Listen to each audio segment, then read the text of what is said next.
Fala galera, seja você muito bem-vindo aqui ao canal. Vamos falar sobre, como você sabe, meu nome é Leandro Lestat e hoje eu tô aqui para falar um pouquinho aí sobre João 14 até 17.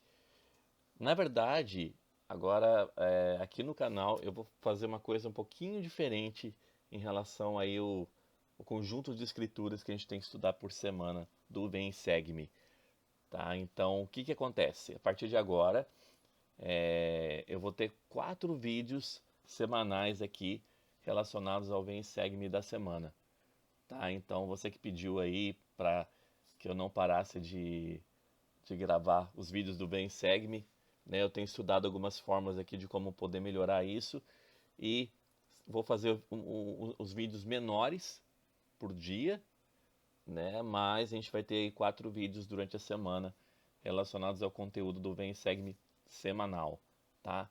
Então, o conjunto de escrituras ele vai ser estudado durante a semana, só que vai ser feito em 4 aulas, beleza? Então, você que quer acompanhar aí pelo canal, você que já acompanha, então sempre vai estar escrito aula 1, aula 2, aula 3, então vai ter o tema da semana, por exemplo. Essa semana a gente está vendo aí João 14 a 17. Então você vai ter o tema da semana e embaixo você vai ter lá aula 1, aula 2, aula 3 e aula 4. Tá? Então você vai poder acompanhar aí as aulas nessa sequência durante a semana. Beleza? Então vamos lá. Não esquece aí de curtir aqui o canal, de se inscrever, se você ainda não é inscrito, de compartilhar com aqueles que você acha que precisa conhecer um pouquinho mais sobre esse assunto. Esse assunto de hoje, na verdade, é um assunto muito especial, porque a gente vai falar muito sobre o amor do Salvador. Então, o tema principal de João 14 a 17, ele está muito relacionado com isso. Porque, na verdade, ali a gente está falando dos últimos momentos de Cristo, né? Antes dele partir, né? Na verdade, dele morrer, né? E ele sabia disso. E ele sabia que ele passaria por todos esses momentos, né? Antes da morte dele. E a gente vai falar um pouquinho sobre isso durante essas aulas, ok? Então, deixa eu compartilhar com vocês algumas coisas relacionadas a esse tema, ok? Por exemplo, hoje, nessa lição especificamente, a gente vai aprender sobre o relacionamento com Jesus Cristo e sobre como nós podemos segui-lo e receber força e apoio dele. Também a gente vai entender a nossa dependência que nós temos com Jesus Cristo. E eu tenho um convite para você, para que você possa reservar um momento para pensar em áreas da sua vida em que você precisa de ajuda. E aí, a partir desse momento, você pode identificar o que você aprendeu sobre Cristo e como isso vai poder ajudá-lo também, ok? A gente vai começar com uma escritura aqui, que está lá em João 14, de 1 a 6. E fala o seguinte: Não se turbe o vosso coração. Credes em Deus, crede também em mim. Na casa de meu pai há muitas moradas. Então Jesus Cristo ele faz um convite aqui para os apóstolos dele, logo ali na ocasião, né, antes de acontecer o que ele sabia que iria acontecer, e ele faz o convite para que os apóstolos possam crer nele, né, crede também em mim. E aí ele explica um pouquinho sobre o reino celestial, sobre o que é a exaltação. E ele fala: na casa de meu pai há muitas moradas. Se não fosse assim, eu vos teria dito: vou preparar-vos lugar. E se eu for e vos preparar lugar, virei outra vez e vos levarei para mim mesmo, para que onde eu estiver, estejais vós também. Então ele faz uma promessa aqui para os apóstolos de que onde ele estivesse, eles também estariam. É uma promessa de exaltação para os apóstolos, na verdade, né? E já sabeis para onde eu vou e sabeis o caminho. Disse-lhe Tomé: Senhor, nós não sabemos para onde vais. E como podemos saber o caminho? Disse-lhe Jesus: Eu sou o caminho, e a verdade e a vida. Ninguém vem ao Pai senão por mim. Essa é a escritura mais chave do Novo Testamento, na minha opinião, porque Aqui, na verdade, Cristo ele faz esse convite aqui bem claro para os apóstolos e é um convite que serve para a gente. Eu sou o caminho, a verdade e a vida. Ninguém vem ao Pai senão por mim. Ninguém pode ir a Deus, Elohim, se não for por meio de Jesus Cristo. E ele fala isso assim, de uma forma escancarada aqui para a gente, né? Lá em Mosias 3,17, complementando isso, né, fala o seguinte: E digo-vos ainda mais, que nenhum outro nome se dará, nenhum outro caminho ou meio pelo qual salvação seja concedida aos filhos dos homens, a não ser em nome e pelo nome de Cristo, o Senhor onipotente. Então nós não podemos receber salvação se não for por meio do Salvador. E o Pai Celestial deixou isso muito bem esquematizado, né? Então Jesus Cristo ele está ali entre esse intermédio, né? Esse intermediário entre nós e o Pai Celestial. Agora, o que significa dizer que há muitas moradas na casa do Pai Celestial? Que é isso que é falado nessa escritura, né? O profeta Joseph Smith ele ensinou o seguinte: a frase "na casa de meu pai há muitas moradas" devia ser "no reino de meu pai há muitos reinos, para que sejais herdeiros de Deus e cordeiros comigo. Há moradas para os que obedecem à lei celestial e há outras moradas para os que não cumprem a lei. Todo homem em sua própria ordem." Então há muitas moradas, há muitos reinos, né? E a gente entende isso como o reino celestial, o terrestrial e o celestial. Isso está lá em Ensinamentos do Profeta Joseph Smith, na página 229. O presidente Woodruff, ele falou o seguinte: Deus quer que você encontre o seu caminho de volta à presença dele. E o Salvador é o caminho. Deus quer que você aprenda a respeito de seu Filho Jesus Cristo e vivencie a profunda paz e alegria resultante de seguir o caminho do divino discipulado. Deus quer isso. E quando a gente começa a entender que Deus ele quer que isso aconteça na nossa vida, Ele quer que nós possamos aprender a respeito de Jesus Cristo, Ele quer que nós possamos vivenciar essa alegria, o nosso comportamento ele muda. Porque a gente começa a entender que precisamos dessa mudança de comportamento, de atitude, para que possamos chegar àquilo que Cristo estabeleceu. Lá no versículo 5, 9 e 10 de João 14, fala o seguinte: Eu sou a videira, vós os ramos. Quem está em mim e eu nele, esse dá muito fruto, porque sem mim nada podeis fazer.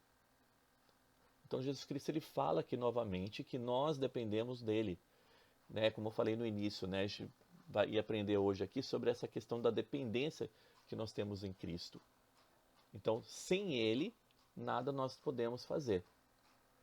Como o Pai me amou, eu também vos amei a vós. Então, permanecei neste meu amor. Como o Pai vos amou, eu também vos amei. Se guardares os meus mandamentos, permanecereis no meu amor, como eu tenho guardado os mandamentos de meu Pai, e permaneço no seu amor. O que seria esse permaneço no seu amor? A gente vai falar um pouquinho disso agora.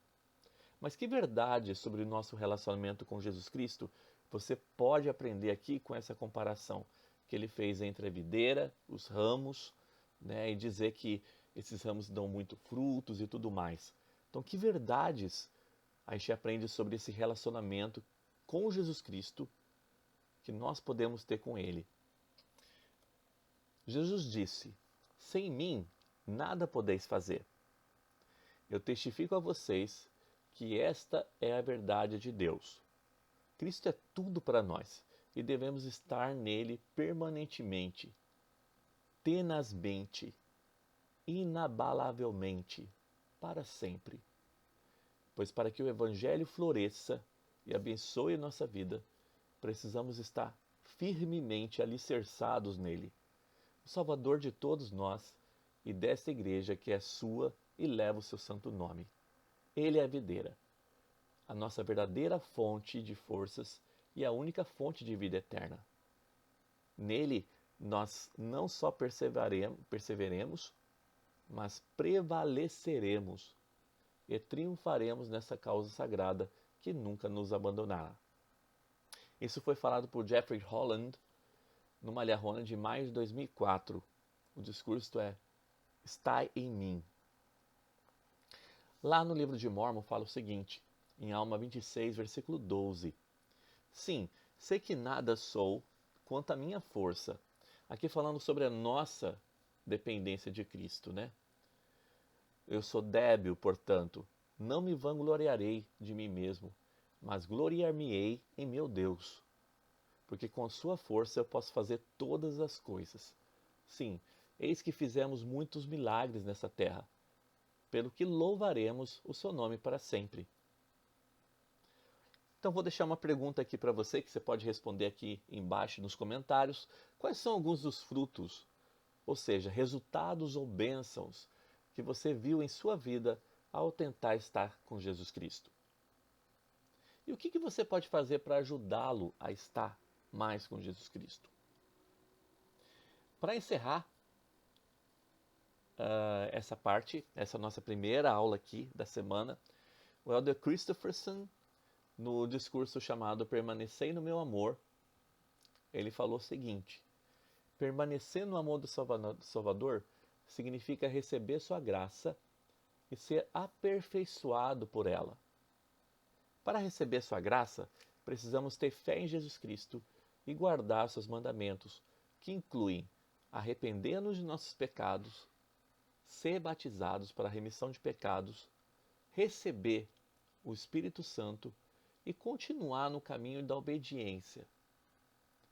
Deus sempre vai nos amar, mas Ele não pode salvar-nos em nossos pecados.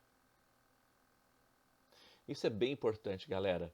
Deus sempre vai nos amar, mas salvar a gente em nosso pecado, isso vai contra a regra dele.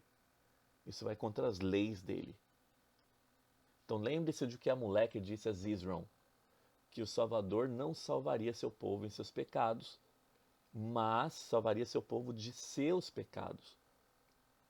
E o motivo disso é que com pecados nós somos impuros, e nada impuro pode herdar o reino de Deus, ou habitar na sua presença.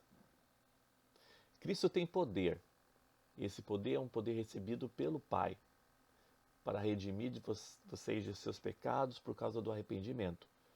Portanto, ele enviou seus anjos para anunciarem as condições de arrependimento que conduz ao poder do Redentor para a salvação de suas almas.